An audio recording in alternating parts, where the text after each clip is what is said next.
म्हाडा फक्त गरिबांसाठी घरे बनवतं का, किंवा ज्यांचं उत्पन्न कमी आहे त्यांच्यासाठीच घरे बनवतं का? तर याचं उत्तर नाही. म्हाडा सर्व उत्पन्न गटांसाठी घरे बनवते. म्हणजे ज्यांचं उत्पन्न कमी आहे ते सुद्धा म्हाडामध्ये घर घेऊ शकतात, आणि ज्यांचं उत्पन्न खूप जास्त आहे ते सुद्धा म्हाडामध्ये घर घेऊ शकतात. त्यानुसार म्हाडाने उत्पन्नाचे 4 क्रायटेरिया बनवलेले आहेत, ज्यामध्ये ईडब्ल्यूएस कॅटेगरी आहे, एलआयजी, एमआयजी आणि एचआयजी. ईडब्ल्यूएस कॅटेगरीमध्ये ते लोक येतात ज्यांचे उत्पन्न 6 लाखापेक्षा कमी असते. एलआयजी कॅटेगरीमध्ये ते लोक असतात ज्यांचं उत्पन्न 9 लाखापेक्षा कमी असते, आणि एमआयजी कॅटेगरीमध्ये ते लोक असतात ज्यांचं उत्पन्न 12 लाखापेक्षा कमी असते. आणि एचआयजी कॅटेगरी जी आहे, जे हायर इन्कम ग्रुप आपण म्हणतो, तर त्याला उत्पन्नाची कोणतीही मर्यादा त्यांनी दिलेली नाहीये. कोणत्याही उत्पन्न गटातील लोक एचआयजी मध्ये अप्लाय करू शकतात.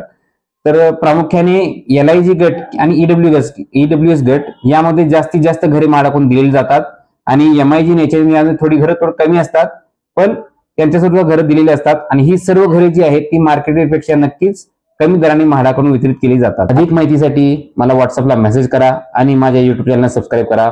धन्यवाद.